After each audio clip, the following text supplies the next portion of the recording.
Friend, Assamese জ্ঞান YouTube চেনেললৈ আপোনালোকক পুনৰবাৰ স্বাগতম জনাইছোঁ।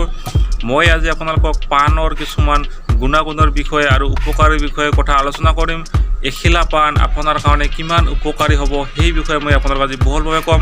গতিকে ভিডিঅ'টো দেৰি নকৰি আৰম্ভ কৰোঁ। কাৰণে কিমান লাভজনক হ'ব পাৰে সেইটো বিষয়ে এতিয়া আলোচনা কৰিম। পাণৰ আচৰিত লাভসমূহ জানি থাকক, কামত দিব আপোনাৰো। আপুনি নিশ্চয় এইটো গান শুনিছে, খৈ কে পান বনাৰস বালা, খোল যায় বৰ্ণকল কা তালা।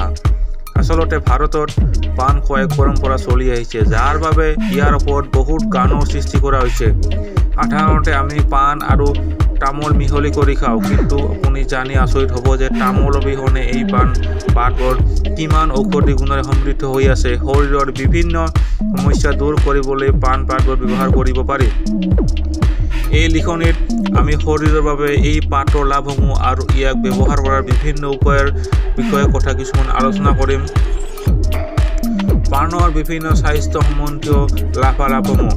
শৰীৰৰ বিভিন্ন ৰোগত পাণ পাতবোৰ কেনেদৰে ব্যৱহাৰ কৰিব লাগে আৰু ই কেনেদৰে কাম কৰে জানো আহক।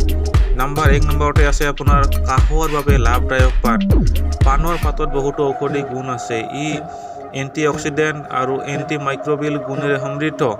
পাণ পাতৰ এই গুণবোৰে কাহ উপশম কৰিব পাৰে আৰু কাহৰ সময়ত সংক্ৰমণ উপশম কৰিব পাৰে। অৰ্থাৎ আপোনাৰ কণ্ঠ পৰিষ্কাৰ কৰাত পাণে বহুত সহায় কৰে।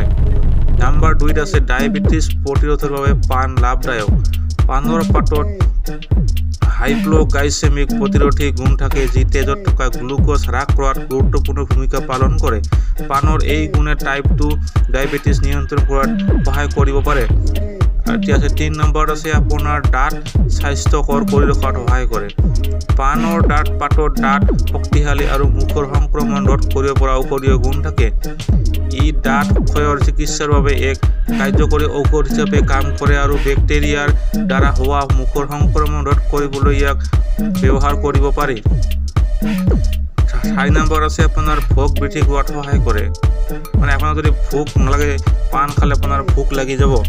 আমি ওপৰত উল্লেখ কৰা মতে পাণৰ পাতবোৰে পাচন এনজাইমৰ ওপৰত ইতিবাচক প্ৰভাৱ পেলাব পাৰে, যি পাচন প্ৰণালী উন্নত কৰাত আৰু ভোক বৃদ্ধি কৰাত সহায় কৰে। অৱশ্যে এই বিষয়ক অধিক গৱেষণাৰ প্ৰয়োজন। এতিয়া আহিছোঁ আপোনাৰ পাণৰ বিভিন্ন ঔষধীয় গুণসমূহৰ বিষয়ে জানিবলৈ। মূৰৰ বিষ হ'লে পাণ ব্যৱহাৰ কৰিলে সুফল পোৱা যায়। কাণৰ চাৰিওফালে পাণ বান্ধি দিলে মূৰৰ বিষৰ পৰা আৰাম লাভ কৰিব পাৰি। পাণৰ ৰসত সমন্বয় পৰিমাণৰ মধু মিহলি কৰি ইয়াক চকুত প্ৰয়োগ কৰিলে চকুৰ ৰোগৰ পৰা আৰাম পোৱা যায়। অধিক তথ্যৰ বাবে নিকটতম আয়ুৰ্বেদিক চিকিৎসকৰ সৈতে আপোনালোকে যোগাযোগ কৰিব পাৰে।